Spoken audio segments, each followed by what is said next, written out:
petualangan masih berlanjut nih teman. Di sini nih wilayah habitat orangutan. Sama seperti beruang madu. Orangutan di Taman Satwa Gunung Bayan, Kutai Barat ini juga dilepas semi liar.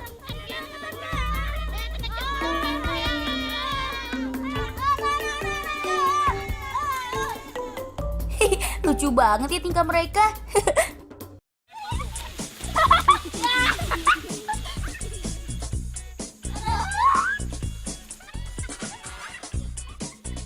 Opal, kasih buah rambutannya dong untuk kawan kita ini.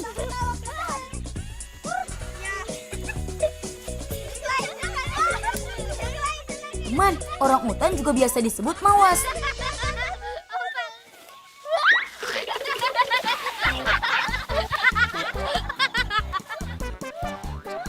Mereka ini asli dari Indonesia loh. Banyak terdapat di Pulau Kalimantan dan Sumatera. Dibanding orangutan Sumatera, primata Kalimantan ini ukuran tubuhnya lebih besar dan warna bulunya lebih gelap. Orangutan Kalimantan lebih sering berjalan di tanah, kalau yang Sumatera lebih suka nongkrong di atas pohon.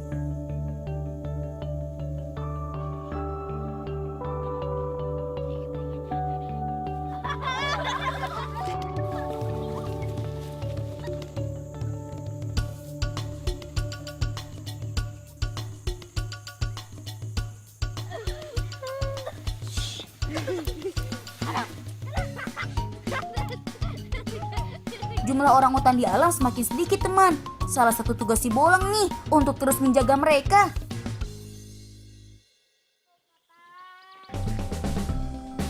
Ada yang aneh dengan si Opal nggak teman? Iya benar, dari tadi garuk-garuk kepala mulu tuh. Jangan-jangan kepalamu banyak kutunya tuh Pal.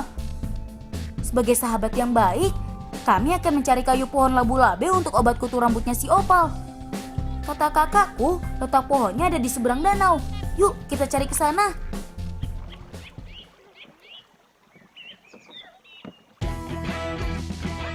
Menurut cerita kakek buyutku, danau ini terbentuk akibat bencana alam yang terjadi pada masa lampau. Akibat bencana itu, maka terjadilah genangan air tanpa muara di puncak bukit ini. Dalam bahasa Dayak Tunjung, aco artinya memberi. Jadi danau ini memberikan manfaat untuk manusia dan alam sekitarnya.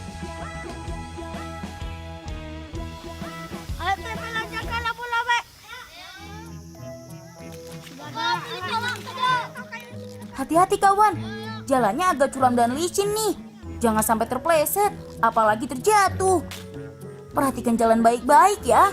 Di sebelah mana sih letak pohon labu-labenya?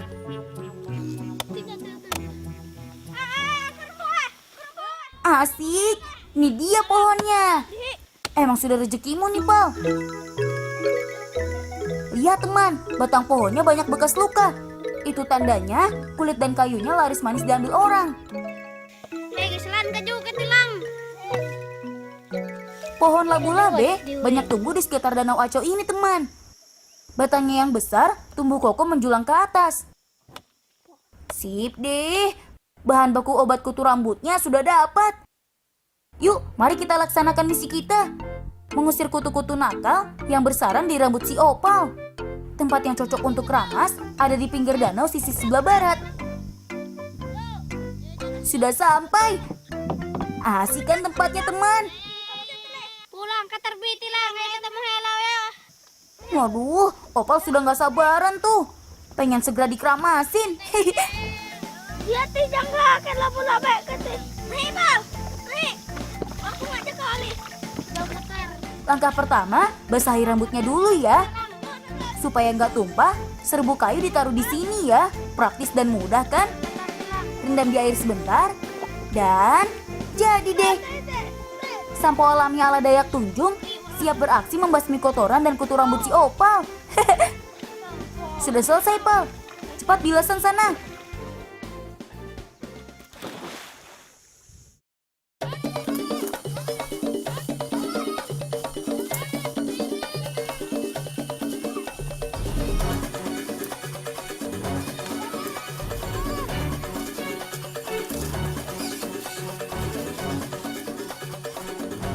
Teman, si Cemen adalah babi kecil peliharaan keluargaku. Dia kabur waktu aku ajak mandi di tepian sungai.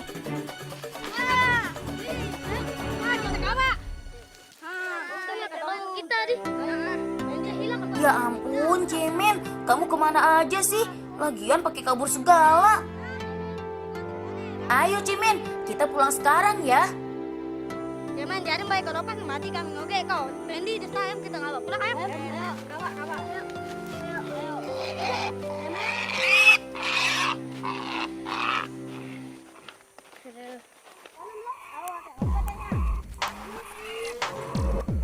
Ini dia rumah si Cemen, teman. Mulai sekarang, aku janji deh bakal merawatmu lebih baik lagi. Jangan kabur lagi ya, men. Lang ayam ketengahnya nyumpet pakai babi kecap bosan. Ayam enggak bosan. Coba desa. Oh. Umpatan deh. Pendi, desa ayam. Coba nan. Desta, Pendi, jadi men, ayam kita nyumpet ayam. Oh. Nah, makanan sudah siap. Kata paman sih, kelapa dan singkong membuat ternak babi jarang terkena penyakit dan cepat gemuk. Untuk Cemen yang usianya baru 4 bulan ini, usahakan cari singkong dan kelapa yang muda ya, supaya mudah dicerna.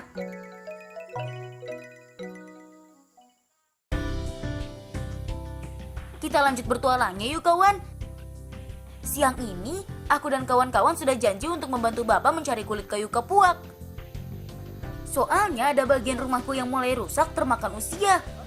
Maklum saja sobat, namanya juga rumah tua.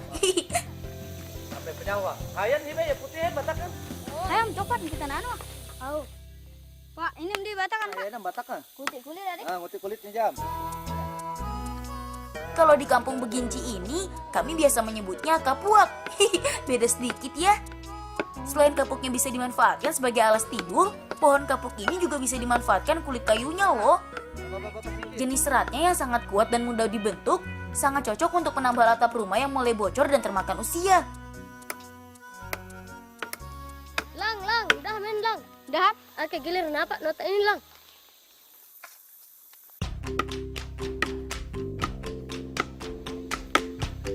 Lang ikaw, ini lang.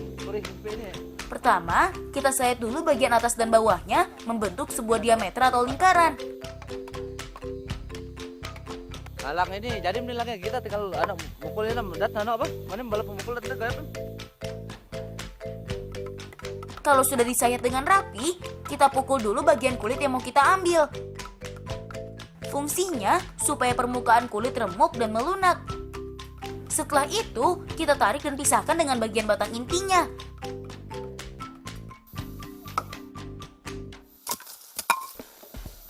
Sekarang, yuk kita coba tarik bagian kulit kayunya. Nah, kan mudah kan teman-teman? Oh iya, jangan khawatir kalau pohon ini akan rusak ya. Kata Bapak, meski dikuliti, pohon kapuak ini akan mudah untuk berganti dan tumbuh kulit yang baru. Capek lagi.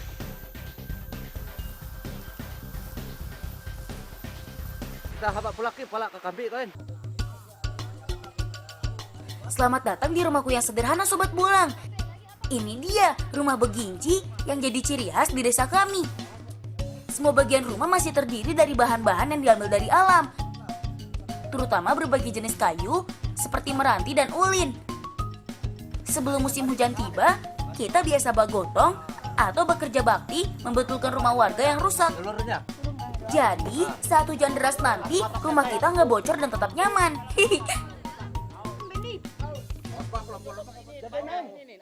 Oh iya, kulit kayu kapuak yang sudah dijemur selama 2 hari, kemudian dipasang di bagian atap rumah yang bocor.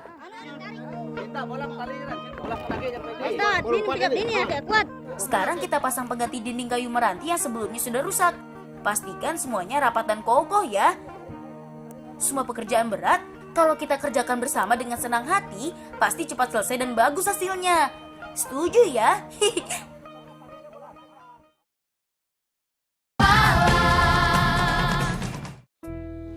Yuk, sekarang kita antar kakakku yang paling besar cari buah pekawai. Kebetulan, aku juga sudah lama gak makan pekawai. Sudah naik buah pekawai nalang. Buah mah. Katanya nah adanya masak nah. Lobat buah nih. Itu kan berapa putih? Banyak bi. Sebelum aku panjat, aku cerita sedikit tentang pohon pekawai ini ya teman. Buat kalian yang kurang suka jenis durian karena aromanya yang tajam, pasti cocok dengan jenis durian pekawai yang ada di kampung kami. Durian pekawai atau Duriocutejensis hanya tumbuh di tanah Borneo. Nanti kita lihat isi dagingnya seperti apa ya. Lang, naik lang. Kutik yang baik-baik dah. Tuh, kalau dari kulit luarnya hampir sama ya dengan durian pada umumnya. Tapi pekawai biasanya lebih kecil dan kulitnya lebih tajam. Desta, ulung bibir Desta. Kalian pasti penasaran kan isi dagingnya seperti apa? Durian yang satu ini biasanya juga disebut lai atau durian puluh. Yuk bolang, Pendi. Desta, yuk kita makan yuk. Ayo. Nyaman. Manis banget ya teman-teman. Nyaman. Coba mendawat, Pim. Nyaman. Baik, pakai dan. Siang ini, aku sama teman-teman sudah janji bantu ibu dan nenek mencabut rumput gulma di ladang padi keluarga kami, teman. Tuh lihat, luas ya. Jenis padi yang ditanam di sini adalah padi gunung yang hanya bisa dipanen setahun sekali saja. Jadi, kalau banyak padi yang rusak begini, pasti ibu rasanya sedih sekali.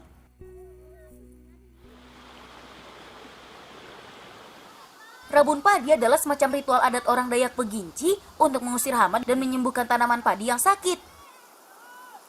Nah, salah satu yang kita butuhkan untuk membuat ritual rabun padi adalah daun hahanyir.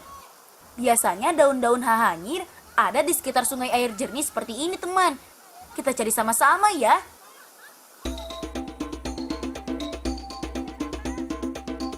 Itu Lang. Oh, Lang. Nah, ini dia pohonnya. Makanya, aku ajak nenek ikut cari daun hahanyir karena hanya orang-orang tua lah yang paling tahu jenis daun yang mau kita ambil. Kalau kata nenek sih, sebenarnya hahanyir hanya sebutan untuk jenis kayu buah yang batang utamanya kurus seperti pendi. Seperti pohon ini maksudnya.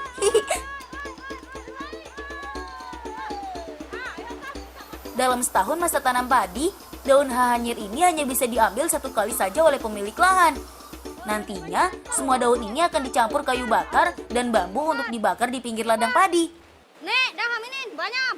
Menanu kita habak ke rumah tam, kita kan rumah. Selanjutnya, tinggal kita masukkan daun hahanyir tadi dan nyalain apinya deh. Nenek bilang, asap yang dihasilkan dari pembakaran daun ini akan mengusir roh jahat dan mengundang roh baik datang untuk menjaga ladang padi kita. Ya, percaya nggak percaya ya teman. Namanya tradisi dan kepercayaan orang kampung seperti kami bisa dibilang masih ada dan terjaga hingga sekarang. Semoga sampai akhir tahun nanti, kamu tetap sehat dan hasil panen kami melimpah. Hari ini kita ada misi khusus nih. Semalam sahabat kita Desta baru saja disunat atau khitan. Kata Ibu Desta, semalam suntuk Desta tidak bisa tidur karena menahan sakit sisa sunatan semalam. Aku langsung ingat waktu aku disunat dulu, nenek pernah bantu aku dan memberikan obat penahan sakit dari akar pule. Neneklah yang paling tahu persis di mana lokasi akar pule itu. Tuh dia pohonnya. Lang, ini bungku kah? Iko nguti urat aja bah, barang sikit kayak tentama teh. Berbeda dengan jenis tanaman pule seperti di Jawa yang memiliki bunga.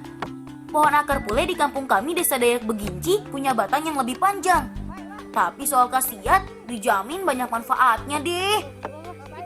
Potong batangnya dan ambil bagian akarnya. Kata ibu bidan di kampung, selain bagus untuk mengobati luka, akar ini juga cepat menghilangkan rasa nyeri pada luka luar. Bisa dibilang, tanaman ini cukup sakral bagi suku Dayak Beginci. Jadi hanya boleh ditebang untuk keperluan obat seperti sekarang ini. Yuk tam, habak pulak tam, menan. Nopo nanti ketemu kan, Han? Coba mendadak lama-lama nanti. Han, tunggu tam tentama teh kayak cepat mana tameknya ya ke podi hinam. Sabar bah podi konen. Podi. Akar pule harus dibakar dulu selama kurang lebih 15 menit, teman. Selain jadi bersih, karena sisa kuman di akar sudah lenyap terbakar, arangnya bisa langsung diserut menjadi serbuk.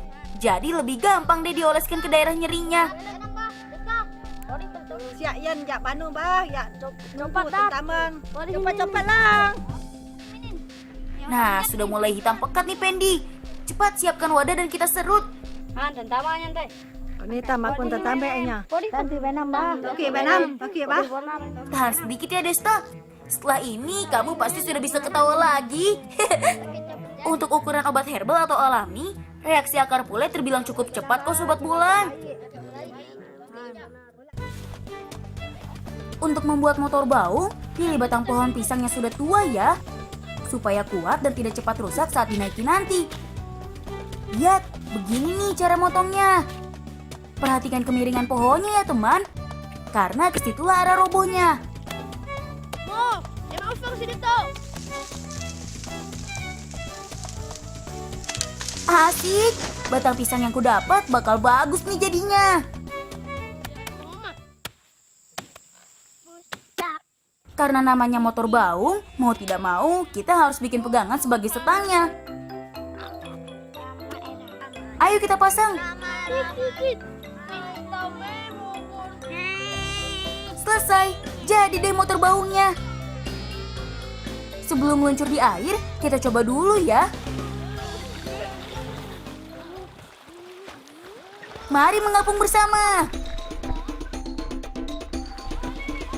Asik, seru banget nih balapannya. Ayo Swell, Kevin, tunjukkan keberanianmu. Kalau sudah begini bakal lupa waktu nih. Habisnya seru sih.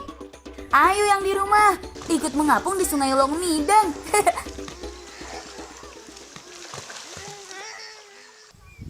Masih ditemani si kerbau jantan. Selesai membajak sawah, kami harus membantu kakek mengambil kayu bakar.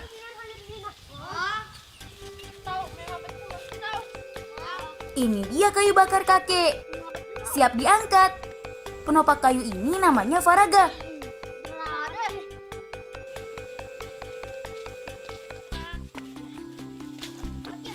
Aku ingat, dulu waktu aku masih kecil, Faraga kakek ini sudah ada. Wih, awet sekali ya. Kereta kayunya sudah siap. Yuk kita bawa ke pondok kakek. Teman, tenaga kerbau ini kuat sekali ya. Dia bisa membawa beban lebih dari 100 kilo. Ai. Aku harus kuat juga seperti dia nih.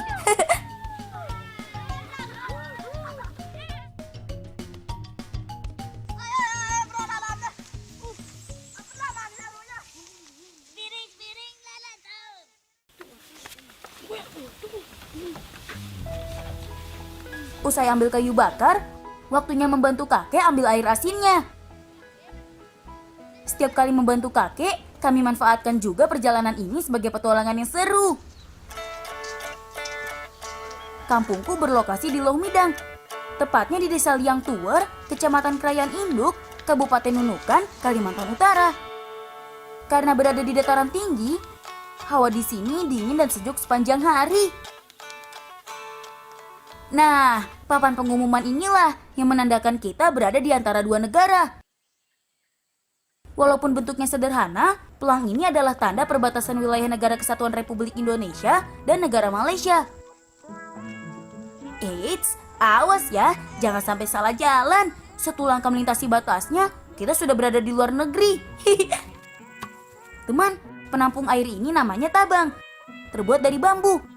Sudah sejak lama dipakai kakek untuk menampung air asin. Sebenarnya bisa saja sih masing-masing kami bawa 2 tabang. Tapi karena perjalanannya jauh, kakek bilang bawa 1 tabang saja. Oh iya, kami mau ke sumber mata air asin yang ada di desa Pak Nado teman. Kita harus melewati tanjakan terjal dan sawah. Sesekali kami juga harus menyeberangi sungai di atas jembatan bambu. Seru kan?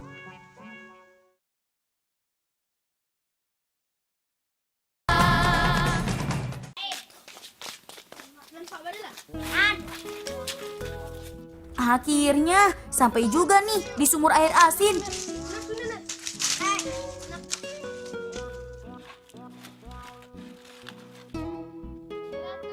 Teman, jangan bingung ya, kenapa ada air asin di dataran tinggi seperti ini? Oh iya, Kecamatan Krayan Induk berada di ketinggian 900 hingga 1000 meter di atas permukaan laut.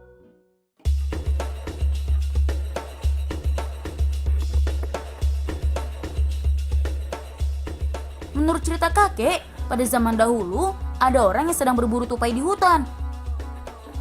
Si tupai terkena sumpit lalu jatuh di mata air ini. Ketika tupai dimasak dan dimakan, ternyata dagingnya berasa asin. Sejak kejadian itulah, masyarakat Long Midang mulai mengambil air asin ini untuk diolah menjadi garam, yang sekarang disebut garam Gunung Krayan. Baiklah, semua tabang sudah terisi penuh. Saatnya kita bawa ke tempat kakek.